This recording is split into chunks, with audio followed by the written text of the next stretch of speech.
एक राजकुमार जो राजा बनने ही वाला था, उसे अचानक 14 साल के लिए जंगल भेज दिया जाता है।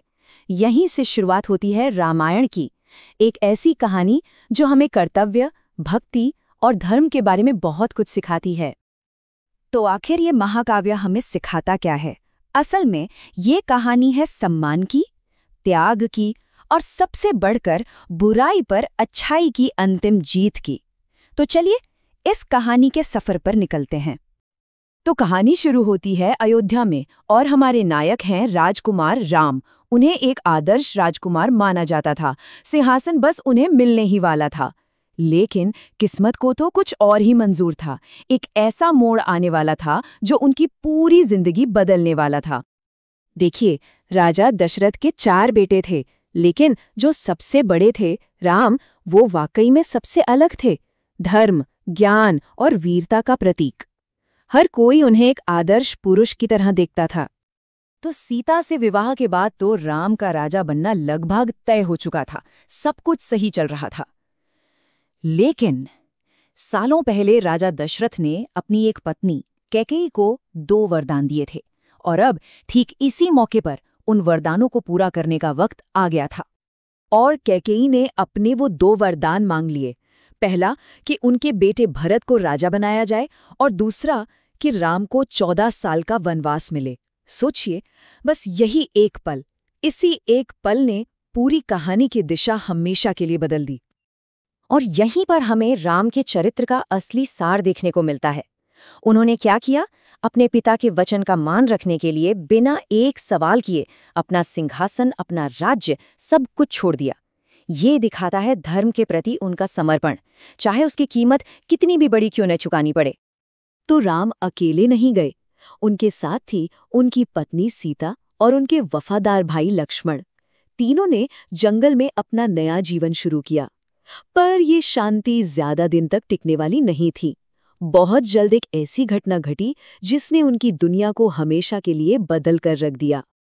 हुआ ये कि रावण की बहन शूर्पणखा का अपमान हुआ, और इसका बदला लेने के लिए उस अहंकारी राक्षस राजा ने एक भयानक कदम उठाया। उसने धोखे से सीता का अपहरण कर लिया और उन्हें अपने दूर के द्वीप लंका में ले जाकर बंदी बना लिया।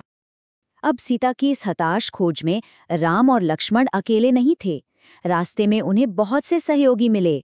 जटायु जैसा बहादुर गरुड़, जिसने रावण से युद्ध तक किया, शबरी, जिसने उन्हें सही रास्ता दिखाया, और फिर वानर राजा सुग्रीव, जिन्होंने अपनी पूरी सेना की मदद का वादा किया। और इसी सेना में थे उनके सबसे शक्तिशाली सलाहकार हनुमान।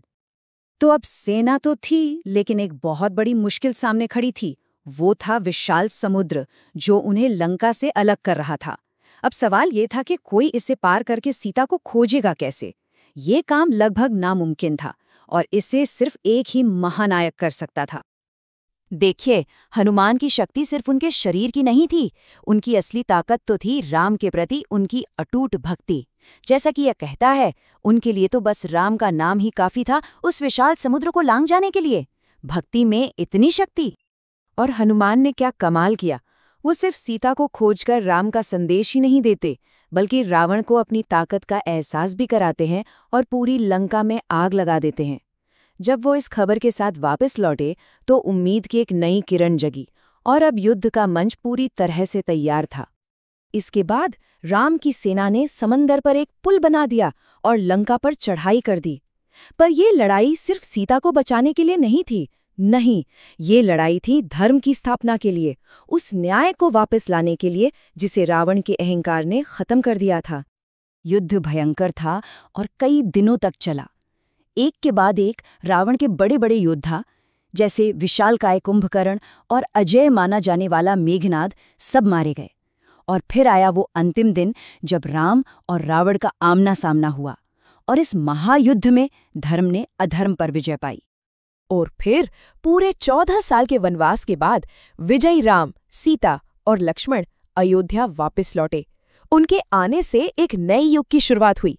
शांति, समृद्धि और न्याय का एक ऐसा सुनहरा दौर जिसे आज भी राम राज्य के नाम से याद किया जाता है।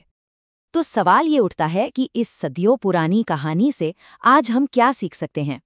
रामायण हमें कुछ ऐसी बातें सिखाती है, कुछ ऐसे सच बताती है जो आज के जमाने में भी उतने ही जरूरी हैं। अगर हम रामायण की 5 बड़ी सीखों की बात करें तो वो कुछ इस तरह है। पहली, हमेशा सही और सच के रास्ते पर चलो, चाहे मुश्किलें कितनी भी हों। दूसरी, सच्चा प्यार और त्याग दुनिया की सबसे बड़ी ताकतें हैं।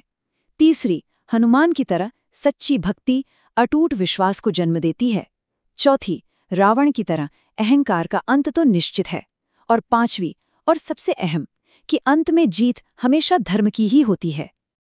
और इसीलिए जय श्री राम का नारा सिर्फ एक नारा नहीं है, ये तो इस पूरी कहानी का सार है।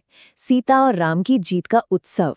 ये हमें हमेशा याद दिलाता है कि चाहे निर्वासन कितना भी लंबा हो और लड़ाई कितनी भी अंधेरी, आखिर में जीत हमेशा रोशनी और धर्म की ही होती है।